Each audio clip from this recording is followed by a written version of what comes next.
Hello guys, welcome back to our YouTube channel target with Bhanu. स्वागत है आपका दोस्तों आपके अपने YouTube channel target with Bhanu में। और आज हम हिंदी का प्रैक्टिस सेट करेंगे और हर एक क्वेश्चन को उसके ऑप्शंस को सबको डिफाइन करके चलेंगे, यानी कि सबके बारे में बात करेंगे। जो क्वेश्चन है उसका आंसर भी करेंगे, जो ऑप्शंस हैं उसकी बात भी करेंगे, और क्वेश्चन से रिलेटेड आपके जो भी फैक्ट्स होंगे उनके बारे में भी दोस्तों हम बात करेंगे। सबसे पहले हम देखिए अपने प्रैक्टिस सेट को कवर करते हैं। उसके बाद अगर आपको वीडियो अच्छी लगती है तो आप चैनल को सब्सक्राइब करके रख सकते हो। अगर आपके मतलब की नहीं है तो आप चैनल को सब्सक्राइब करें या ना, वो आपकी इच्छा है, ठीक है। पहले मैं भी कहता था क्लास स्टार्ट कराने से पहले कि सब्सक्राइब कर लो, लेकिन आज से हम बोलेंगे अगर आपको अच्छा लगता है, आपके लिए बेनिफिट है आपका कुछ, या आपके लिए क्लास बेनिफिशियल होती है तो आप सब्सक्राइब कीजिए। अच्छी लगे तो लाइक कीजिए, वरना आप डिसलाइक भी कर सकते हैं। टेलीग्राम ग्रुप की लिंक डिस्क्रिप्शन में मिल जाएगी, वहाँ से जा कर के आप इसकी पीडीएफ भी पढ़ सकते हैं। हिंदी के काफ़ी सारे टॉपिक्स मैं आपको ऑलरेडी करा चुका हूँ, आप जा कर के देख सकते हैं प्ले लिस्ट में। जैसे जैसे आगे क्वेश्चन आते जाएंगे हर क्वेश्चन के ऑप्शन के बारे में बात करेंगे और क्वेश्चन का अपना आंसर भी हम कवर करेंगे। मैथ के बहुत सारे टॉपिक करा दिए हैं, और इंग्लिश के भी मैंने आपको काफ़ी टॉपिक करा चुका हूँ। 50 एरर कराए हैं। सिनोनियम वाली क्लास आज होने वाली है, तो इस तरह से हम सारे कवर करेंगे। बीएसएफ की आप तैयारी कर रहे हो तो बीएसएफ के लिए मैंने कंप्यूटर के काफ़ी सारे प्रैक्टिस सेट कराए हुए हैं। रीजनिंग के टॉपिक भी आपको कराए हुए हैं, अगर आपने नहीं देखे हैं तो जा करके देख लीजिए।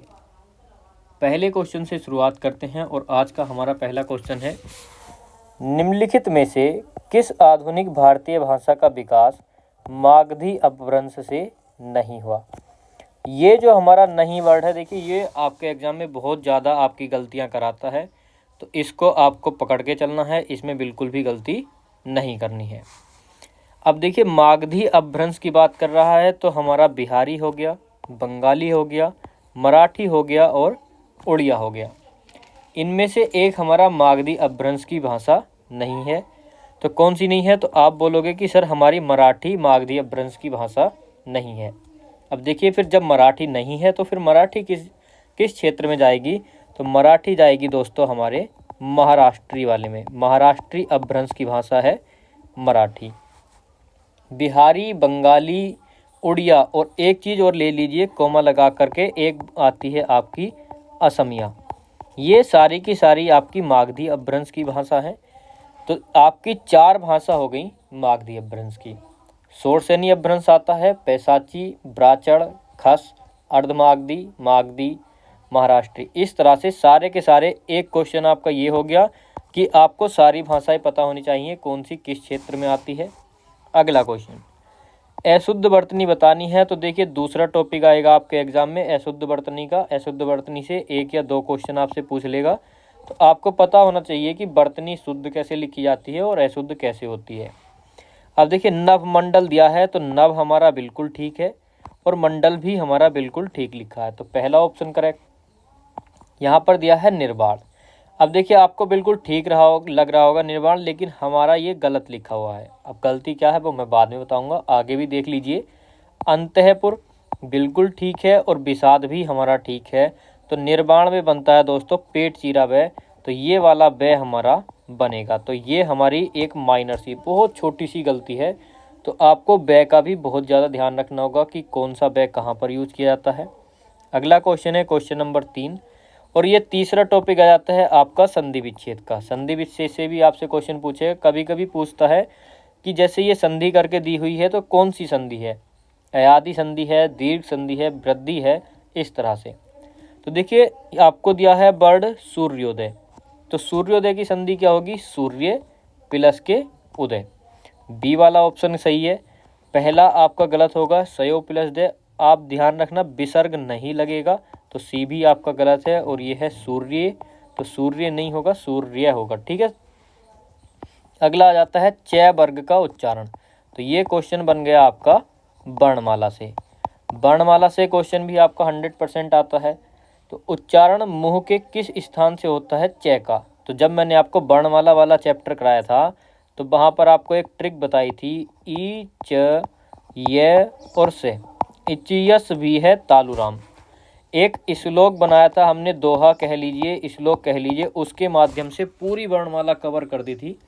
सिर्फ 4 लाइनों में। अगर आपने नहीं देखी है तो जाकर के आपको देख लेनी है, प्लेलिस्ट में मिल जाएगी लिंक वर्णमाला की, या इसके वीडियो के एंड में भी मैं लगा दूंगा। तो देखिए, इचियस भी है तालुराम, चे की बात की गई है, तो चे कहाँ आता है हमारा, तालु में। एक ट्रिक और बताई थी आपको, KTMDO, ये वाली, क चे टे ते पे, तो क चे, और चे किसके सामने आया, टी, और टी फॉर तालम भी है, तो ये क्या हो गया, तालु। इस तरह से वर्णमाला मैंने आपको ट्रिक के माध्यम से कराई थी, जाकर के देख लेना आप।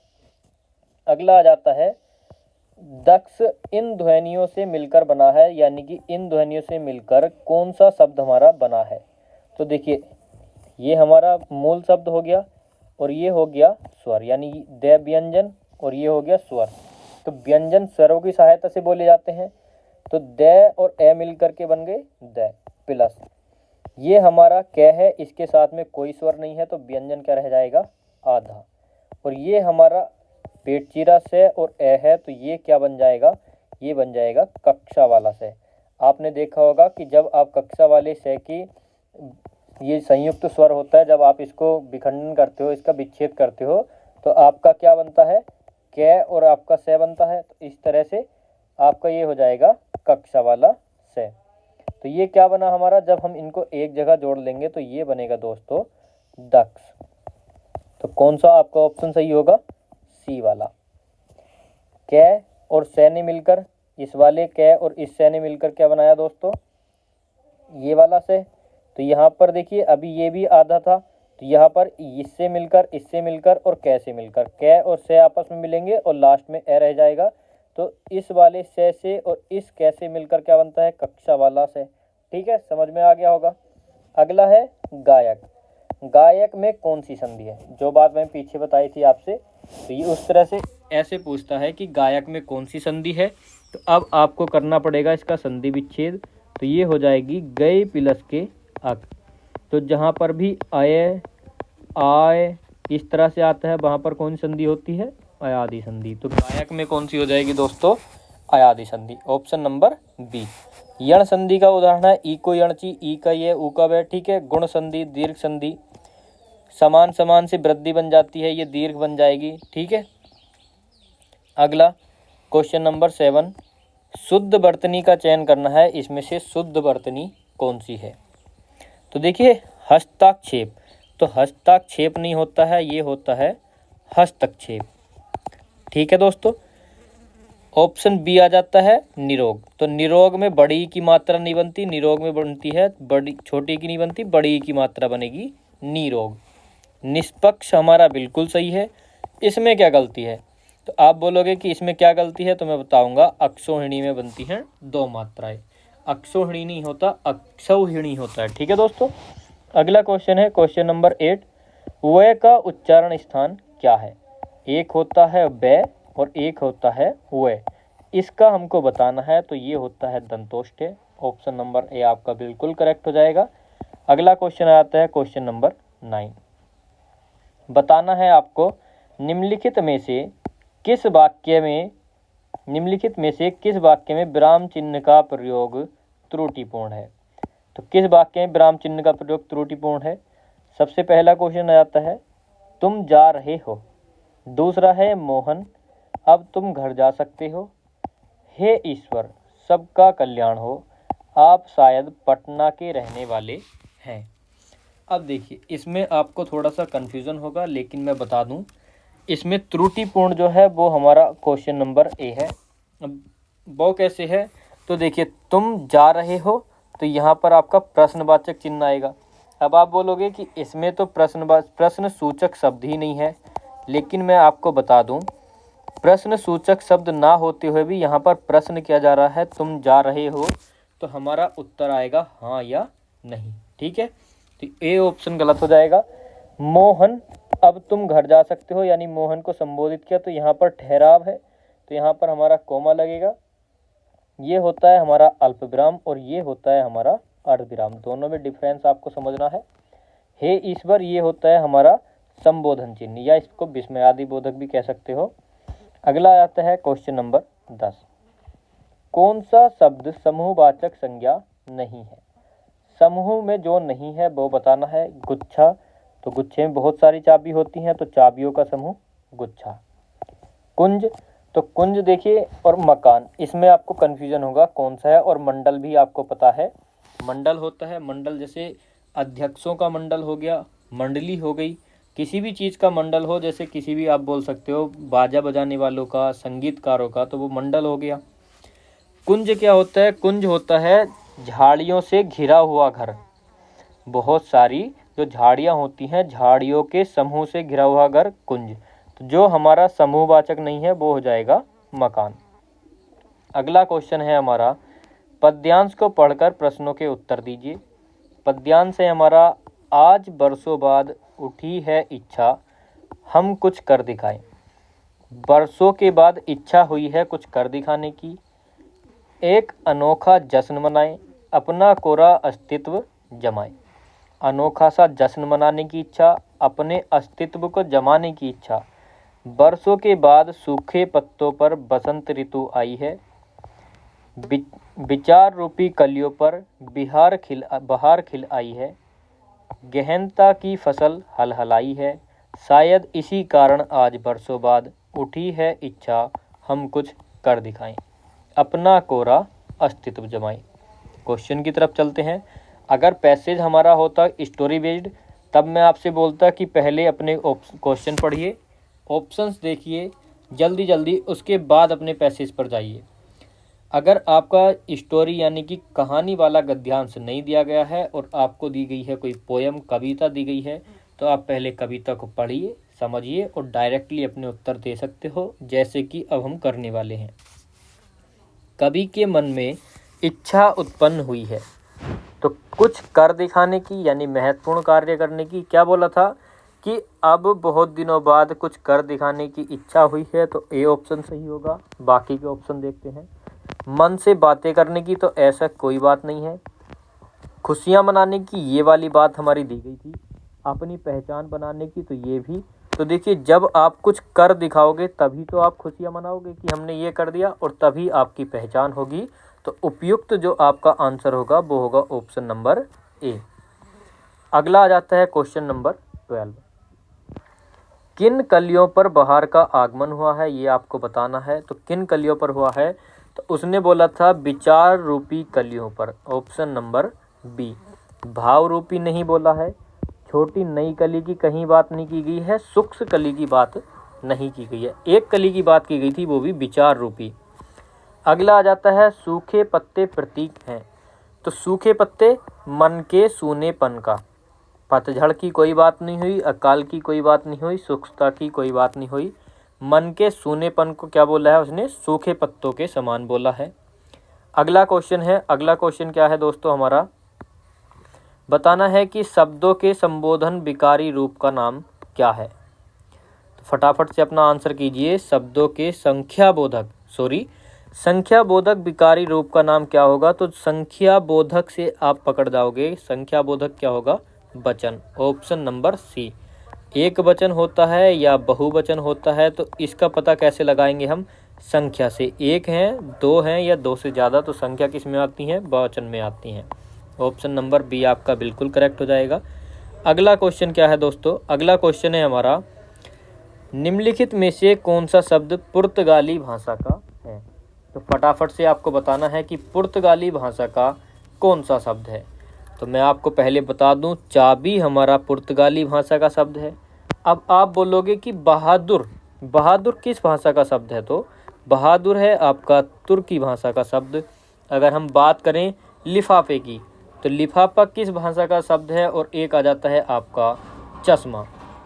तो देखिए, सबसे पहले हम बात करेंगे चश्मे की। तो चश्मा है हमारा फारसी भाषा का शब्द। और अगर हम लिफाफे की बात करें, तो लिफाफा किस भाषा का शब्द हो जाएगा? तो लिफाफा हो जाएगा आपका अरबी भाषा का शब्द। चारों आपको पता चल गए, और ये भी पता चल गया कि शब्द किस प्रकार से पूछे जाएंगे। तो आपको देशज, विदेशज, तत्सम, तद्भव और ये जो भी अरबी, फारसी, ये सारे शब्द याद कर लेने हैं। एक वीडियो मैंने इनकी कराई हुई है। अगर आप लोग कमेंट में बोलोगे तो मोस्ट सिलेक्टेड आपको मैं करा दूंगा, जो आपके एग्ज़ाम में पूछे जाते हैं। ये जो देखिए 15 क्वेश्चन है, आप देख सकते हो, मैं आपको दिखा दूंगा अगर आप बोलोगे तो। ये सारे के सारे मेरे जो नोट्स हैं उसमें लिखे हुए हैं, वही अपने वाले नोट्स मैं आपको करा दूंगा। मैं कोई टीचर नहीं हूँ, आपकी तरह एक स्टूडेंट हूँ। और आप कितने भी बड़े बन जाओ, आपको हमेशा खुद को स्टूडेंट समझना है। वो क्यों? देखिए स्टूडेंट कौन होता है? जिसमें सीखने की इच्छा होती है।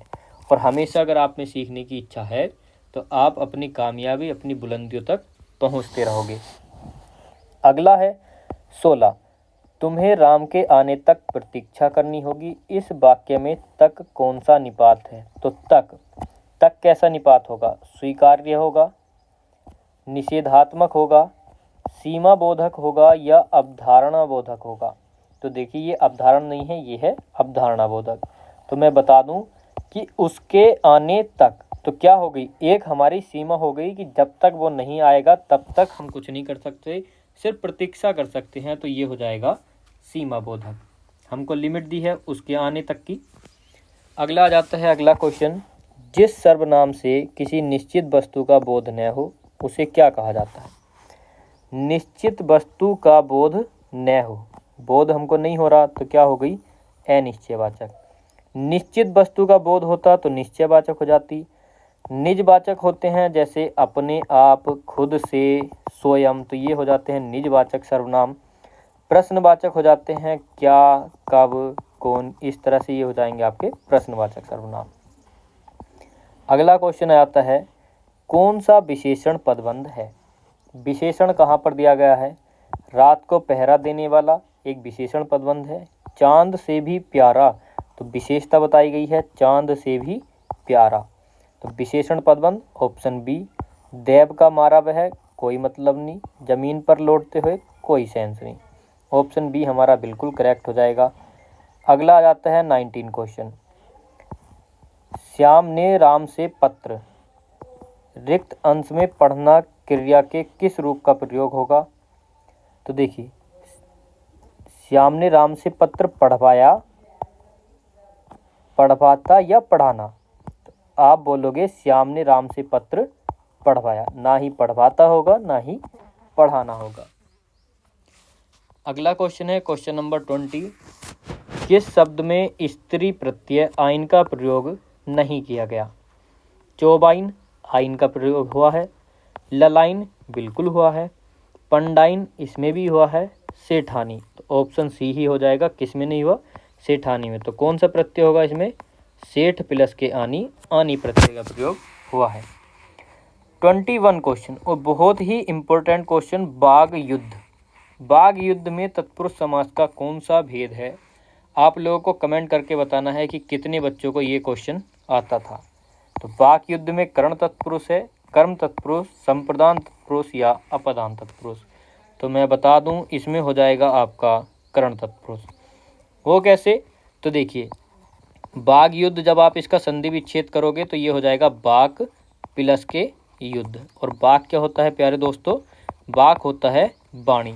तो वाणी का युद्ध यानी कि मुंह से बोल बोलकर गाली गलौच वाला हो गया बाघ युद्ध। अगला हो गया 22, क्रिया का वह रूपांतर जिससे वाक्य में कर्ता की प्रधानता का बोध होता है। तो भाव की प्रधानता भाववाच्य, कर्ता की प्रधानता कर्तवाच्य और कर्ता की पूछी है कर्म की प्रधानता कर्मवाच्य। ऑप्शन बी हमारा बिल्कुल करेक्ट हो जाएगा। 23 क्वेश्चन है, उत्कर्ष एक कुशाग्र विद्यार्थी है, तो कुशाग्र कौन सा विशेषण है? संख्यावाचक विशेषण। तो संख्यावाचक विशेषण तो 5 व्यक्ति, तो ये हो गया आपका संख्यावाचक। व्यक्ति कितने हैं? 5, तो व्यक्तियों की विशेषता बताई है। सार्वनामिक विशेषण यानी कि वह लड़का, तो ये हो गया आपका सार्वनामिक विशेषण। परिमाण बोधक, तो ये मापतोल वाले हो जाते हैं। ये है आपका गुण, गुण या दोष। कैसा है? कुशाग्र होता है तीव्र तेज, तो कुशाग्र कैसा हो गया? उसका गुण। अगला क्वेश्चन आ जाता है, अगला क्वेश्चन है हमारा, पंकज किस प्रकार का शब्द है? तो बताना है पंकज किस प्रकार का शब्द है। एक सेकंड रुकिए, ये क्वेश्चन थोड़ा रुक नहीं रहा, तो आप इसको ऐसे देख लीजिए, पंकज किस प्रकार का शब्द है। तो पंकज किस प्रकार का शब्द हो जाएगा? तो रूढ़ शब्द क्या होते हैं? जिनका कोई भी अर्थ ना निकले, तो वे क्या हो गए दोस्तों? वे हो जाते हैं हमारे रूढ़ शब्द, जो स्वयं में खुद हैं, जो भी हैं वो खुद ही हैं, तो क्या हो गए? रूढ़ शब्द। यौगिक क्या हो गए? जो दो शब्दों से मिलकर बने होते हैं, यौगिक और योग रूढ़, जिनका कोई तीसरा अर्थ निकल सके। तो मैं डायरेक्टली बता दूं, जितने भी आपके जो तीसरा शब्द निकलता है तो उनको क्या कहते हैं दोस्तों? तो वो क्या होते हैं? पंकज। जैसे पंक प्लस जय, कीचड़ में जन्म, पंख होता है कीचड़, कीचड़ में जन्मा पंकज, तो कौन सा हो गया? योग रूढ़ शब्द। ऑप्शन नंबर सी आपका बिल्कुल करेक्ट होगा। तो ये जो होते हैं योग रूढ़ क्या होते हैं? बहुव्रीहि। बहुव्रीहि समास के उदाहरण। अधिकरण कारक का विभक्ति चिन्ह क्या होता है? तो आप बोलोगे कर्ता का होता है ने, कर्ता ने कर्म को करण से, अधिकरण का होता है में या पर, इसमें हो जाएगा में। ऑप्शन नंबर ए आपका बिल्कुल करेक्ट होगा। अब देखिए, ये हमारे जो पीडीएफ थी तो इसमें थोड़ी सी प्रॉब्लम थी, क्योंकि क्वेश्चन ये छोटा था, इसलिए वो रुक नहीं रही थी, बार बार बड़ी हो जाती थी। तो चलिए उसको छोड़िए। अगर आपको वीडियो अच्छी लगी हो, क्वेश्चन अच्छे लगे हो, तो अब मैं आपसे बोलूँगा कि चैनल को सब्सक्राइब जरूर करना और वीडियो को लाइक करके ज़रूर जाना दोस्तों। अगर आपको अच्छा लगता है तो वीडियो को लाइक, चैनल को सब्सक्राइब और ज़्यादा से ज़्यादा वीडियो को शेयर कर दीजिए। मिलते हैं नेक्स्ट वीडियो में, तब तक के लिए जय हिंद, जय भारत।